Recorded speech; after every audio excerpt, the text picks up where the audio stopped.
Denisi miq. Po thoni kush është Denisi? Denisi është djalë ka Tibra. Unë kam njoftur në Berlin në një kantierët e mi ku ai punonte në mënyrë që të nxirrte të ardhurat sa të vogla për të ndihmuar prindërit e tij me argjimet e shtëpisë. Denisi ishte 17 vjeç, nuk ka mbaruar akoma gjimnazin dhe përsëri e mendon se është e duhur që gjithë secili të mundohet të nxjerrë atë sintezën sa më të vogël. Denisi e kupton shumë mirë që nuk është aq e thjeshtë sa duket të mbash një familje me rroga plera dhe normalisht ka vendosur që ndryshe nga shokët e tij që nxjerrin histori jo në për jalëra, jo në për tregje shejtan, të vi në një mënyrë apo në një tjetër në një vend të huaj dhe të punojë për të nxjerrë sa më shumë lekë të mundi për fundin e vitit tjetër shkollor dhe fillimin e shkollës së lartë. Vetëm 17 vjeç. Edhe përsëri ka vendosur që jo, unë nuk do të bëj parazitin.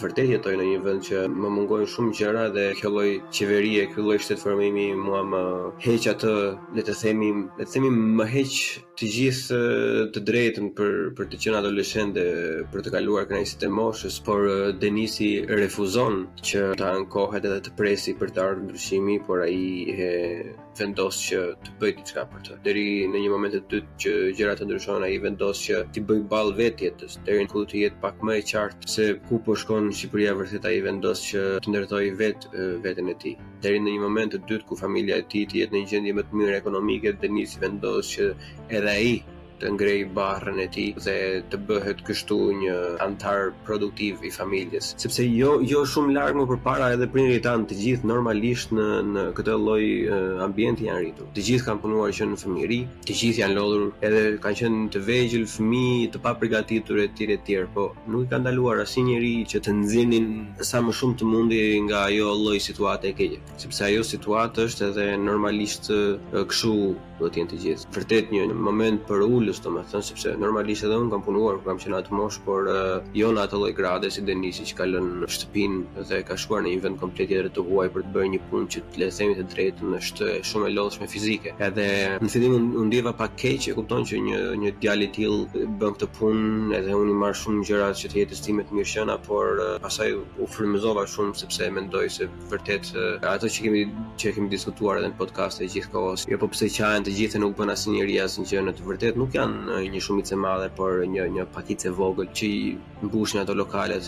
Ka akoma shumë njerëz që mundohen të dalin, ka akoma shumë njerëz që në një mënyrë apo në një tjetër duan të dalin nga ajo vorbull e keqe e zymtësisë së ekonomisë edhe realitetit shqiptar. Por nuk do ta shkalojmë një fakt. Nuk do ta shkalojmë faktin që është e papranueshme që një vend, domethënë, mos të ofrojë dot as puna të vogla për adoleshentët, për njerëzit që janë edhe paguan më pak se sa të tjerët, por të mos kesh kapacitet të ofrosh adoleshentëve punë në mënyrë që ata të vënë një lek me njanë është thjesht jashtëzakonisht shumë e trisht. Përveç faktit se Denisi është shembull i mirë për çdo lloj adoleshenti shqiptar dhe të gjithë duhet ta marrim shembull dhe të gjithë duhet të veprojnë në një mënyrë apo në një tjetër në fushën e tyre si Denisi. Duhet të kemi parasysh që është ai vend që i ka detyruar ata njerëz që të largohen atë lloj moshe nga familja, por si në kohrat e hershme. Si gjithmonë do jetë diku që thotë që ato e kemi bërë të gjithë etj, po nuk jetojmë në ato vite, nuk jetojmë më në ato kohra. Ka shumë kohra sa më kaluar, duhet gjatë të kishte ndryshuar çdo gjë, por nuk ndryshon. Edhe kjo është fatkeqësi. Nuk është normale kjo gjë që ty hy kësaj lloj rruge një djalë aq i ri. Prindëri i atij apo prindëri im apo prindëri i tjetrit duhet të shikojnë atë ja. Këto janë arsye të kuptojnë se sa e rëndësishme është të ngrihesh edhe të fillosh të krijosh një farë rezistencë sa do të vogël. Po ju ikën fëmijët dita ditës. Mirë kur ju ikin mbasi mbarojnë shkollat apo kur mbasi mbushin moshën, po ju ikin të vegjël. Edhe nëse nuk ju vjen keq, edhe nëse kjo nuk ju frymëzon pastaj për të krijuar një farë lloj rezistencë ndaj uqërve dhe gjakpirësve që i kanë emrin politikan, atëherë nuk e di se çfarë mund t'ju frymëzojë tjetër. Edhe pse jeta është shumë e vështirë, gjithmonë është një rrugë, gjithmonë është një shteg që mund të ndjekësh që të dalësh nga ajo zymtësi. Nëse je në një status shumë të keq financiar, gjithmonë ka një mënyrë se ti mund të ngresh atë peshën tënde. Edhe për gjithë ata që i kanë edhe që duket sikur nuk ka mjaftuar shumë, domethënë dihet se ka dhe njerëz të tjerë.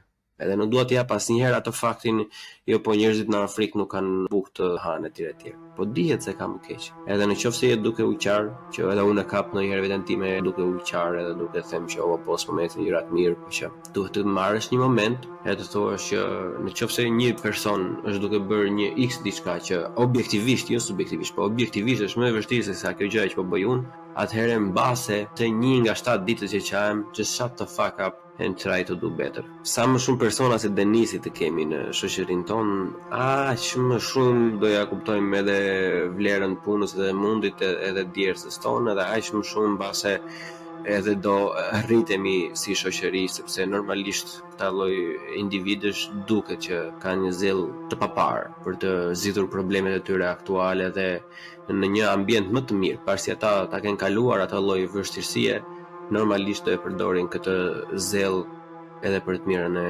komunitetit, kështu që jeni si Denisi, mos jeni si ata nëpër TikTok. Deri monologun tjetër, unë ju uroj gjithë mirat, tishni Buçi podcast. Buçim në Bu CHI Bu CHI podcast.